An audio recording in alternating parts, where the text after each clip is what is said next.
열왕기상 2장 1절로 7절까지만 보겠습니다. 다윗이 죽을 날이 임박함에 그의 아들 솔로몬에게 명령하여 이르되 내가 이제 세상 모든 사람이 가는 길로 가게 되었노니 너는 힘써 대장부가 되고 내 하나님 여호와의 명령을 지켜 그 길로 행하여 그 법률과 계명과 율례와 증거를 모세 율법에 기록된 대로 지키라. 그리하면 내가 무엇을 하든지 어디로 가든지 형통할지라.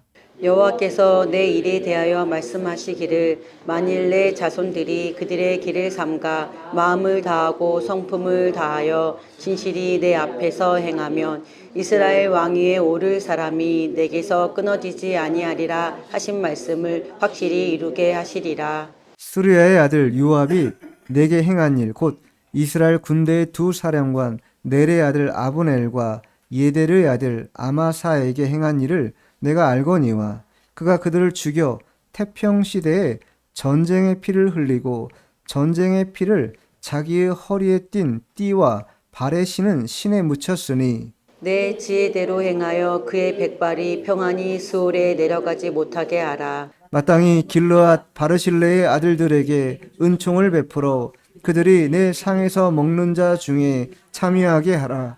내가 내 형 압살롬의 낯을 피하여 도망할 때에 그들이 내게 나왔느니라. 아멘. 네, 오늘 말씀의 제목은 다윗의 유언, 다윗의 유언이란 제목으로 하나님의 말씀을 증거하도록 하겠습니다. 이 성경에 나타나는 인생의 비유를 보면 여러 가지가 많이 나옵니다. 대체적으로 마른 풀 같다, 인생이. 혹은 안개와 같다. 잠깐 있다가 사라지는 안개와 같은 것이 인생이다. 혹은 전도서에 보면 그림자와 같다. 이렇게도 말합니다. 혹은 잠자는 것과 같다. 시편 90편에는 그렇게도 이야기합니다. 그러니까 인생을 이렇게 비유로 설명하는 내용들이 성경에 많이 나오는데 그러한 내용의 본질은 뭐냐면 인생은 짧다라는 것이 또한 유한하다. 무한하지 않고 유한하며 길지 않고 짧다. 그러니 만일 인생이 이 현생뿐이라고 한다면 인간만큼 억울한 사람들이 어디 있겠습니까? 가장 불쌍한 사람들일 것입니다. 왜냐하면요, 거북이만 해도 500년을 산다고 해요. 자이언트 거북이 같은 경우는 500년을 산답니다. 근데 인간은 오래 살아야 아무리 강건하게 살아도 100세를 넘기기가 어려운 것이에요. 강건해야 6, 70이라고 시편 90편에 말하고 있지 않습니까? 그런 것처럼 이 유한한 인생의 종착역이라는 것이 결국 죽음이다. 그리고 죽음에서 제외될 사람은 아무도 없습니다. 그런데 다윗은 그 죽음에 대해서 어떻게 인식하고 있는가? 그것을 오늘 아들인 솔로몬에게 이야기해주고 있는 거예요. 자신이 인식하고 있는 이 마무리, 마지막과 또 아들에게 당부하는 그 유언을 통해서 남길 말, 이것을 지금 원래는 1절부터 12절까지 하고 있어요. 근데 다 읽기 뭐해서 7절까지만 읽은 것이고 오늘 본문도 7절까지만 하려고 합니다. 그만큼 다윗은 자신이 죽는 것도 또 뒤에 남겨진 사람들에 대한 것도 아울러서 지금 우리에게 보여주고 있습니다. 오늘 방점은 이 후반부에 가 있다. 다윗의 죽음도 물론이지만 이 남겨진 솔로몬에게 다윗이 어떻게 이 삶을 살아가야 할 것인지를 잘 이야기해 주고 있습니다. 자, 1절, 2절 보면 같이 한번 읽어보겠습니다. 본문 1절, 2절 시작. 다시 죽을 날이 임박함에 그의 아들 솔로몬에게 명령하여 이르되 내가 이제 세상 모든 사람이 가는 길로 가게 되었노니 너는 힘써 대장부가 되고. 다윗은요, 자신의 죽음을 어떻게 받아들이냐면 세상 모든 사람들이 가는 길이다. 이렇게 정의하고 있어요.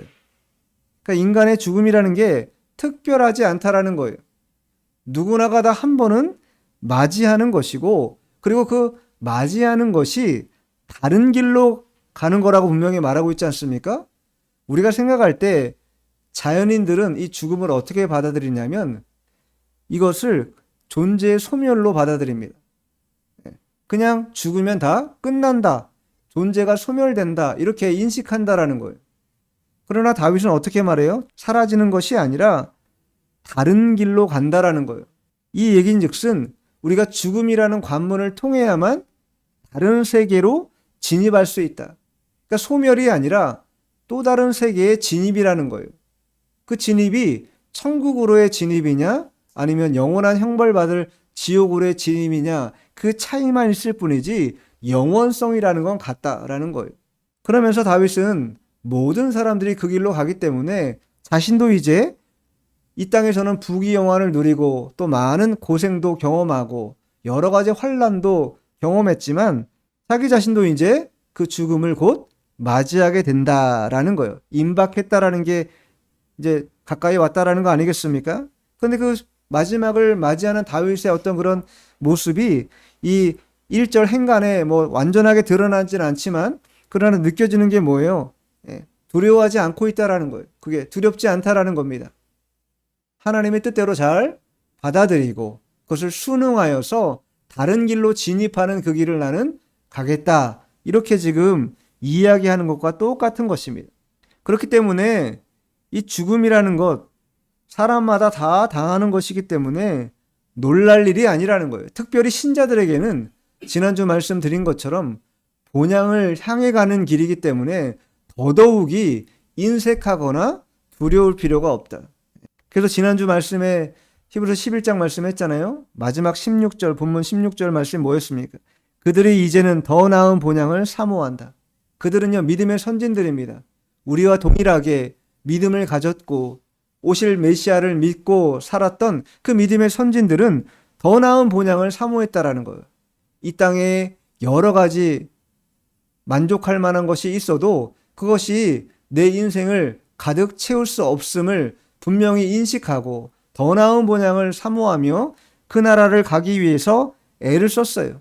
그런 것처럼 다윗도 마찬가지로 자신의 모든 삶을 이제 마무리하면서 죽음을 맞이하는 데 있어 이제 자신의 죽음이 또 다른 소멸이 아니라 이제 새로운 세계로의 진입이라는 것을 아들 솔로몬에게 말해주면서 2절 하반절이죠. 2절 하반절부터 계속해서 이 솔로몬에게 당부하는 내용이 나옵니다.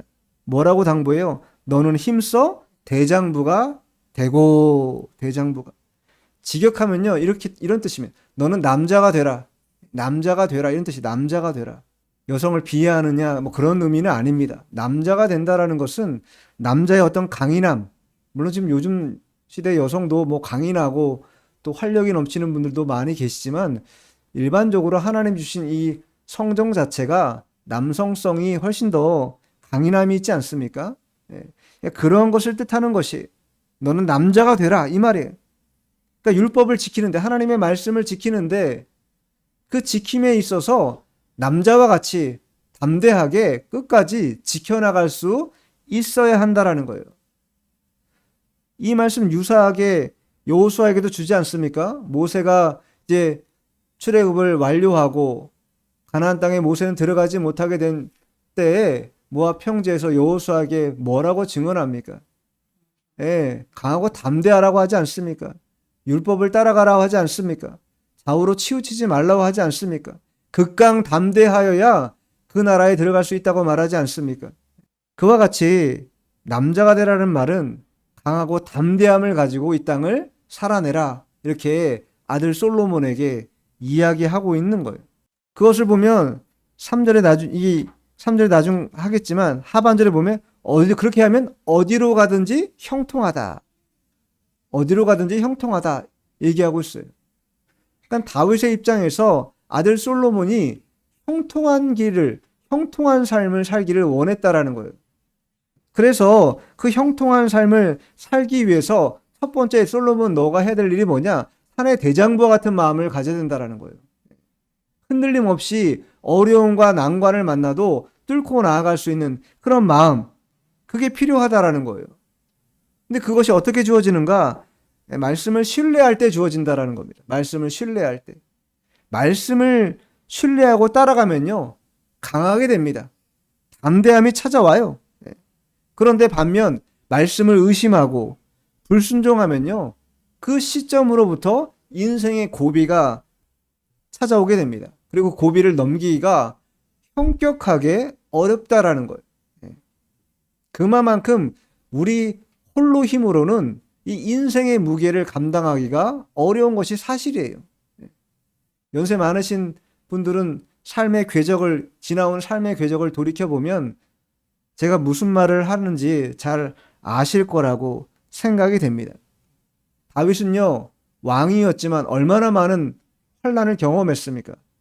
나중에 하반에 나오겠지만 아들한테요, 모반을 당해서 아들이 아버지를 죽이려고 하는 이러한 끔찍한 상황까지 맞닥뜨려서 도망가는, 그리고 형제 간의 암투, 왕권을 둔 그런 쟁탈전, 가족 간의 모든 이런 상실감이 넘칠 만한 그런 일들이 다윗 일생에 얼마나 많았습니까? 그런데도 불구하고 그는 어떻게 했습니까? 그러할 때에 다 내려놓고 오직 하나님만 바라보며 하나님께 눈물 흘리며 때로는 침상이 눈물로 뜰 정도로 그렇게 기도하면서 그 난관을 돌파했던 사람이 다윗이었다라는 거예요. 그렇기 때문에 이 교훈은, 이 유언은 단순히 지식적인 정보를 주는 정도의 교훈이 아니라 다윗 자신이 일생을 걸쳐서 경험한, 체득한 그러한 경험치를 아들에게 지금 유언으로 전달해주고 있다라는 거예요. 그 첫 번째가 뭐냐? 대장부와 같은 마음을 가져야 된다라는 거예요. 흔들려서는 안 된다라는 겁니다. 자, 3절 한번 본문 3절 읽어보죠. 3절 시작. 내 하나님 여호와의 명령을 지켜 그 길로 행하여 그 법률과 계명과 율례와 증거를 모세의 율법에 기록된 대로 지키라. 그리하면 내가 무엇을 하든지 어디로 가든지 형통할지라. 여호와의 명령을 지켜라. 솔로몬에게 당부하고 있는 거예요. 하나님 말씀을 지키는 것. 다윗은요, 솔로몬에게 너가 형통하고 싶으냐?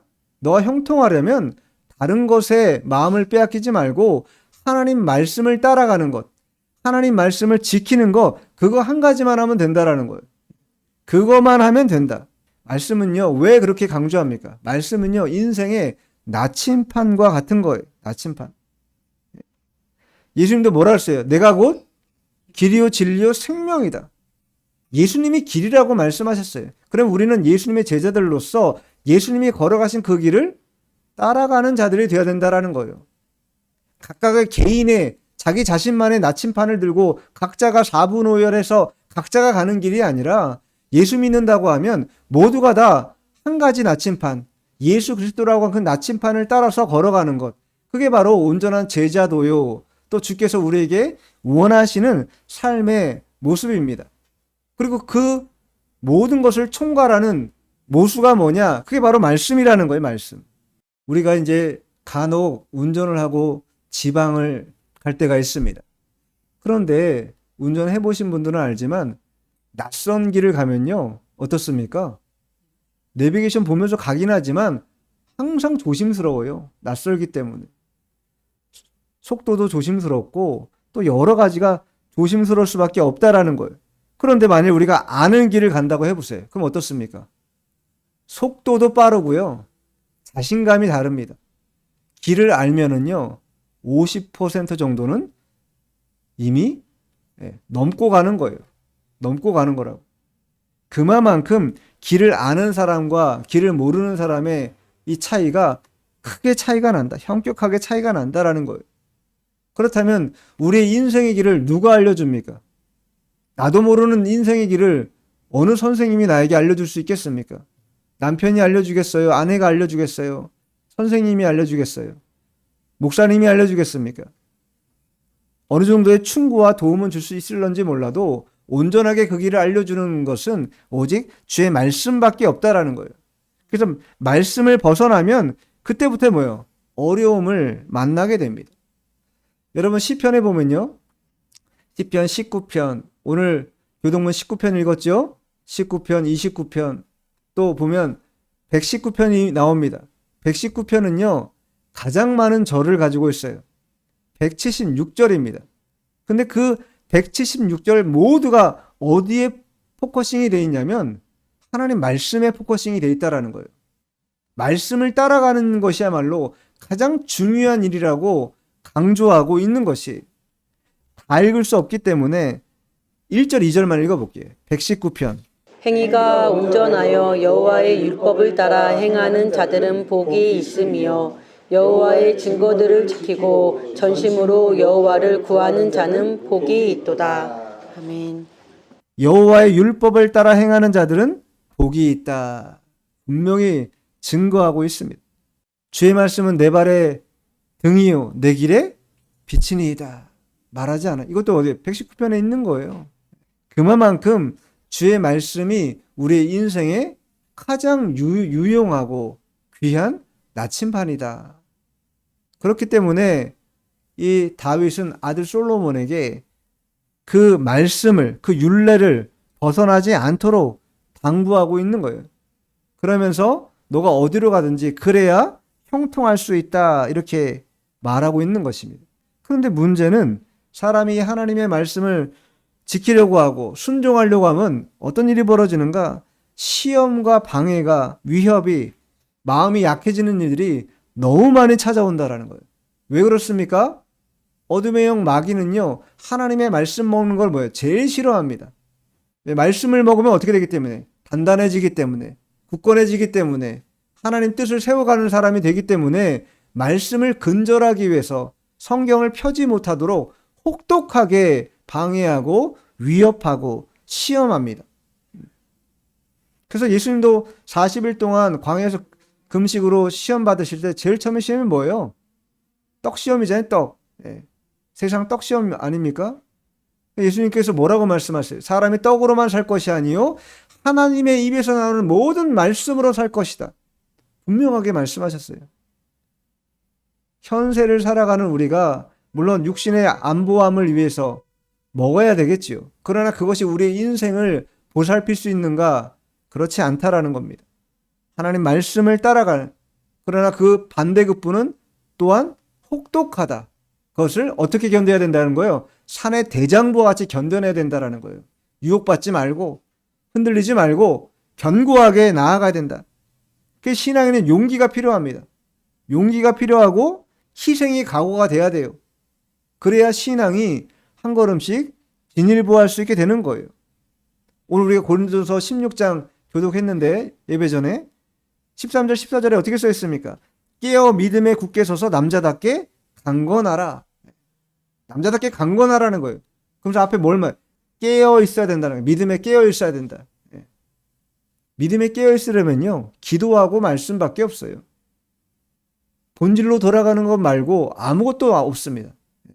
그 두 가지, 두 날개, 두 바퀴가 잘 돌아갈 때, 굴러갈 때 우리의 신앙도 유기적으로 자라나게 되어 있는 것이.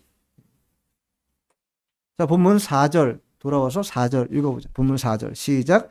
여호와께서 내 일에 대하여 말씀하시기를 만일 내 자손들이 그들의 길을 삼가 마음을 다하고 성품을 다하여 진실이 내 앞에서 행하면 이스라엘 왕위에 오를 사람이 내게서 끊어지지 아니하리라 하신 말씀을 확실히 이루게 하시리라. 이 말씀은요, 나단 선지자를 통해서 사무엘 하에 7장에 가면 다윗 언약을 주는데 그 다윗 언약을 의미하는 거예요. 그 언약, 너가 이제 그 언약을 나를 통해 내가 받은 그 언약을 너가 이제 물려받아서 계속 그것을 이행해야 한다. 이 얘기를 지금 하고 있는 거예요. 그래야 성공적으로 이 땅을 살아갈 수 있고 그런 성공적인 삶의 태도가 요구되는데 그게 뭐냐? 산의 대장부와 같은 마음, 또한 하나님의 말씀을 따라가는 자, 그 자가 바로 형통한 자가 된다라는 거예요. 마음을 다하고 성품을 다하여 진실하게 한다는 게 어떤 의미겠습니까? 어떤 게 마음을 다하는 것이고 성품을 다하는 것인가? 그냥 전인격을 다하는 것이에요. 우리의 감정, 우리의 이성, 우리의 의지, 이 모든 것이 총망라되어서 오직 하나님 한 분 섬기는 일에 투여되는 것, 거기에 쏟아지는 것, 그것이 바로 하나님이 우리에게 원하시는 이 하나님을 섬기는 우리의 자세요 태도라고 이야기할 수 있습니다. 그래서 다윗은요, 추상적으로 이론적으로 솔로몬에게 당부하지 않고 있다라는 거예요. 자신이 경험했던 주님, 자신이 경험했던 하나님, 그것을 온전히 섬기도록, 순종하도록 이렇게 솔로몬에게 삼가하도록 이야기하고 있는 거예요. 우리가 현실을 살기 때문에 어쩔 수 없이 이 본능적으로 살게 됩니다. 본능적으로 살면요, 100% 실패합니다. 근데 우리는요, 지극히 본능적으로 사는 게 너무 편해요. 너무 편하고, 너무 쉽고, 너무 여유롭고.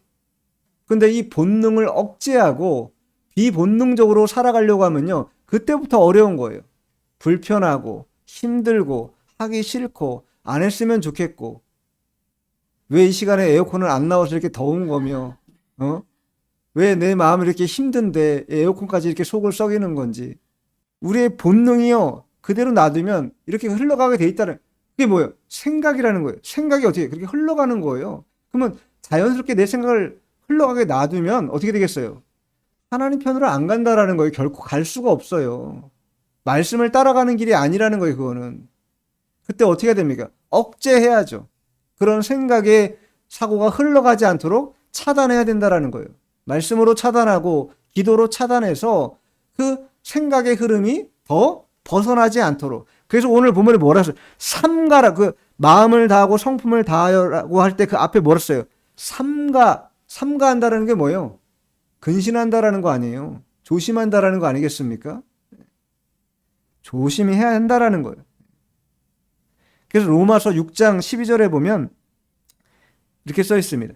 그러므로 너희는 죄가 너희 죽을 몸을 지배하지 못하게 하여 몸의 사육에 순종하지 말고. 가만히 놔두면요, 본능을 따라가면요, 죄가 우리를 어떻게 해요? 급습한다라는 거예요. 뿐만 아니라 사육이 우리를 불순종의 세계로 이끌어간다라는 거예요. 하나님의 뜻을 벗어나게 한다라는 거예요. 그러니 마음을 다한다라는 것, 성품을 다한다라는 것, 진실하게 한다라는 것, 그것은 결국 우리가 우리의 생각과 또 우리의 모든 사고, 이성, 이런 모든 것들을 총망라해서 주님만 의뢰하려고 하는 것, 또 불필요하게 우리의 생각이 사변적으로 혹은 개인적으로 흘러가는 것을 막는 것, 그게 필요하다라는 거예요. 자유롭게 놔두면요, 우리는요, 금방 나태해지기 마련입니다. 금방 죄의 물결에 흘러 떠내려가기 마련인 게 우리의 본성이요, 연약성이라는 걸 우리가 인지하고 있어야 돼요. 그렇지 않으면 쉽게 떠내려갑니다. 다윗은요, 솔로몬에게 이 첫 번째 아들 솔로몬이 형통한 길을 걸어가기 위해서 이것을 말씀하고 있어요.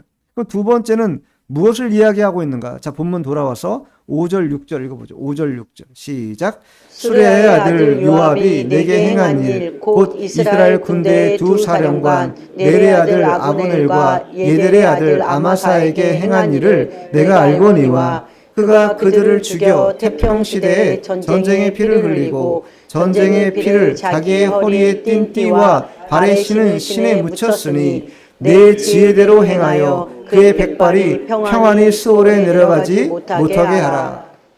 다윗이 자신이 인생을 살아봤더니 자기 주변에 왕이다 보니 사람이 많았어요. 근데 그 많은 사람들 가운데 어떤 이들은 은혜의 짐을, 자신이 은혜의 짐을 진 사람이 있는 반면에 어떤 사람들은 자신의 인생의 고통을 가중시키는 무거운 짐을 지우는 사람들이 또한 주변에 있었다라는 거예요.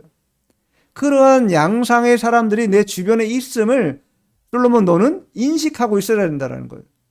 은혜의 짐을 나에게 지우는 자, 그런 자들에겐 선대할 것이나 그러나 나의 인생에 불필요하게 들어와서 하나님의 뜻을 역행하게 만드는 그런 무거운 짐을 지우게 하는 자들에 대해서는 어떻게 하라는 겁니까? 단호하게 그 문제를 끊어내고 해결하라는 거예요.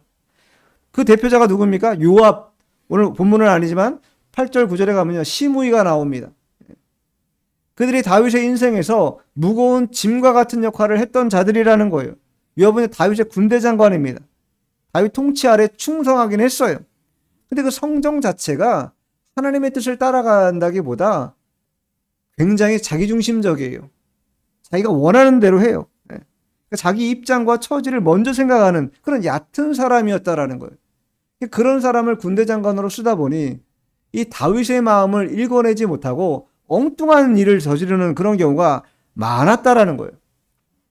그래서 자신이 이 요압을 통해 당했던 여러 가지 어려움들을 솔로몬에게 토로하면서 나를 위해서 너가 왕위에 오를 건데 요압이 그대로 있도록 두지 말라라는 거 아닙니까? 6절 하반절에 뭐라고 말해? 그의 백발이 평안히 수월에 내려가지 못한 이 얘기 뭡니까? 그가 편안하게 장수하다가 편안하게 죽도록 냅두지 말라라는 거 아니에요? 무거운 짐을 지운 자 너에게도 또한 동일하게 무거운 짐을 지울 것이기 때문에 그렇게 방치하지 말라라는 겁니다. 이 아브넬이 누굽니까? 사울의 군대 장관이었어요. 이스보셋이라고 사울의 아들이 있었는데 그를 섬기는 군대 장관이었습니다. 근데 이 아브넬이 요압의 형제 가운데 아사엘이라는 이가 있었는데 이 아사엘이 이 아브넬을 막 도전해요. 좀 속된 말로 하면 까불어요. 막 까불어. 그러니까 아브넬이 그 아사엘을 어떻게 합니까? 죽인다라는 거, 죽여. 그러니까 요압이 어떻게 합니까? 복수를 해야겠다는 거예요. 자기 형제를 죽인 거니까 복수를 안 할 수 없다 이렇게 여긴 거예요. 근데 오늘 본문에 뭐라고 써있으면 태평의 5절 하반절에 보면 태평 시대에 이게 뭡니까? 왕권이 이제 회복되고 모든 사울의 이제 잔당들이 다 이제 해소되고 남은 그런 사울의 후손들을 잘 수렴해서 이제 태평성대를 이뤄가려고 하는 그때 다시 뭐예요? 요압이 피를 흘리게 한 거라는 거예요. 그것 때문에 온전하게 나라 경영이 잘 안 된다. 이 얘기 지금 하는 거 아니겠습니까? 이 아마샤는 또 어떤 사람입니까? 아마샤는 압살롬의 반역 때 이 군대를 지휘했던 사람입니다. 그 또한 누가 죽여요? 요압이 죽여요. 압살롬도 어떻게 알았어요? 다윗이 제발 죽이지 말고 다 일러서 데리고 와라. 요압에게 부탁하잖아요. 근데 어떻게 합니까? 단칼에 목을 베서 죽여요. 그냥 왕의 명령도 상관없다라는 거예요. 자기 마음대로 하는 사람이었다라는 거예요. 자기 인생에 무거운 짐을 계속 지어주는 자, 그런 자를 너 옆에 두지 말라라는 거예요. 너도 동일하게 그 무거운 짐을 질 수밖에 없다. 우리 인생의 삶의 주변에 내 인생에 계속 무거운 짐을 지어주는 분이 있다고 하면 가능하면 이렇게 조금씩 벗겨내는 게 필요합니다. 내가 그걸 져야 된다. 너무 무거울 수 있다라는 거예요. 자, 마지막 7절 읽어보죠. 본문 7절. 시작. 마땅히 길르앗 바르실레의 아들들에게 은총을 베풀어 그들이 내 상에서 먹는 자 중에 참여하게 하라. 내가 내 형 압살롬의 낯을 피하여 도망할 때에 그들이 내게 나왔느니라. 5절 6절은 또 8절 9절은 시므의 내용이 나오는데 이 무거운 짐을 다윗에게 지은 그런 자들의 이야기라고 한다면 이 7절은요 뭐예요? 은총을 받은 은총의 짐을 지어준 자, 은혜의 짐을 지어준 자를 이야기합니다. 그 대표자가 누구예요? 바르실레다. 바르실레. 이 바르실레는요 다윗의 아들 압살롬이 반역을 일으켜가지고 다윗이 예루살렘 성을 잠시 떠나게 됩니다. 요단강을 건너가게 돼요. 그때 그 왕 다윗과 그와 함께하는 모든 일행들을 식물로 공개한 자가 누구인가? 바로 바르실레라는 거예요. 그러니까 선대를 많이 받았어요.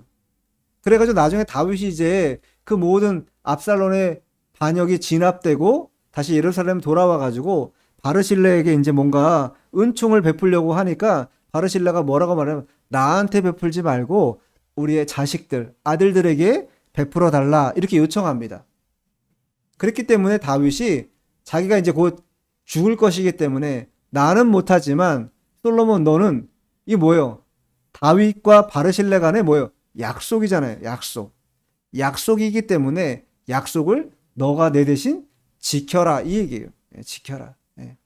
즉 은혜의 짐을 받은 자이기 때문에 그 은혜를 갚을 수 있어야 한다라는 거예요. 그 은혜를 다른 사람들에게 혹은 나에게 은혜를 베푼 자에게 되갚을 수 있는 그러한 약속의 이행자가 돼야 한다. 이 얘기를 지금 다윗이 솔로몬에게 당부하고 있는 것입니다. 하나님은요 고난 중에 처한 사람들을 돌아보는 것 결코 잊지 않으십니다. 긍휼을 베푼 자에게 하나님의 긍휼이 임하게 되는 법입니다. 지난 주간에 이제 한 주간을 지나가면서 저 같은 경우가 그런 경우죠. 많은 은혜의 짐을 제가 받게 되었습니다. 여러 사람으로부터 위로와 격려와 또 사랑을 많이 받았습니다. 인생이라는 것이 더러 힘이 들고 어렵긴 하지만 그러나 하나님의 사람들은 이렇게 하나님의 뜻을 받들어서 위로하고 격려하고 고난을 함께 상쇄하며 나누는 그런 역할을 맡은 자라는 것.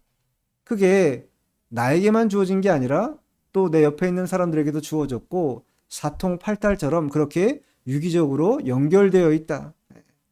함께 나누는 것. 그것이 주님이 우리에게 원하시는 그러한 고난 중에 처한 형제들을, 자매들을 돌아보는 그런 기회로 여겨야 한다. 이렇게 우리는 받아들여야 합니다. 다윗이 생각해 보세요. 아들이 반역해가지고 아들이 자기를 죽이려고 하는 거예요. 그것 때문에 도망가는 거예요. 심지어 시므이는요, 저주하고 막 험한 말 하잖아요. 그런데도 뭡니까? 그 말을 들으면서도 그냥 떠날 수밖에 없는 거예요. 그런 가련하고 슬프고 쓸쓸한 그런 인생길입니다. 근데 그러할 때 바르실레가 어떻게 해요? 찾아와서 공개하고 식물로 공개하고 왕임을 자신의 정체성을 잘 알아주고 그런 은혜를 받았으니 그 은혜가 얼마나 이 마음 깊은 곳에 남아있겠습니까? 그렇기 때문에 아들 솔로몬에게 그것을 갚아라 이렇게 말하고 있는 것이 다윗은요 자신의 임종의 순간에 자신에게 은혜의 짐을 쥐어준 그런 사람들을 결코 잊지 말아라. 그들에게 선대하여서 그들에게 갚아줘라. 이렇게 아들 솔로몬에게 말했고 또한 자신에게 무거운 짐을 진 그러한 자들에게는 반드시 보응하여서 너가 앞으로 왕권을 이어갈 때 어려움을 당하지 않도록 그렇게 유념하라. 이렇게 말하고 있습니다. 오늘 말씀은요. 다윗의 유언인데 크게 두 가지 유언을 하고 있습니다. 첫 번째는 형통의 길을 걸어가야 한다라는 것인데 형통의 길을 걸어가려고 하면 첫 번째 산의 대장부와 같아야 한다. 극강담대함으로 어려움을 뚫고 나아갈 수 있는 용기를 잃지 말고 전진하는 그런 신앙자가 돼야 한다라는 당부였고 두 번째는 그 힘을 어디서 추동하는가? 말씀을 따라감으로 추동할 수 있다. 말씀을 쫓아갈 때 그 에너지가 축적되고 그 에너지로 말미암아 그 돌파할 수 있는 힘을 얻게 된다. 이것을 다윗이 솔로몬에게 전해주고 있습니다. 그리고 두 번째는 무엇입니까? 은혜의 짐과 무거운 짐을 잘 구별해서 선대할 것은 선대하고 보응할 것은 보응하여서 지혜롭고 명철을 가지고 왕권을 잘 영위하도록 그렇게 당부 겸 유언하고 있는 것입니다. 솔로몬이 왕이 되기 때문에 당부하는 것일 수도 있겠으나 그러나 일반적인 우리 신자들에게도 동일하게 적용된다 이렇게 말할 수 있을 것입니다. 우리가 특별히 신앙자라면 더더욱이 신앙생활의 파고를 만날 때가 있는데 그 만날 때 우리가 극강담대한 산의 대장부와 같은 그런 믿음을 잃지 않고 말씀을 쫓아가는 그런 믿음 있는 자가 될 때에 하나님의 선한 뜻을 받들고 또 충성할 수 있는 기회의 문도 열리고 은혜의 문도 열리는 줄 우리가 알아야 되겠습니다. 한 주간 힘들고 어려운 현실이 우리를 찾아온다 할지라도 극강담대한 믿음으로 나아가는 우리 모두가 되어야 되겠습니다. 기도하겠습니다.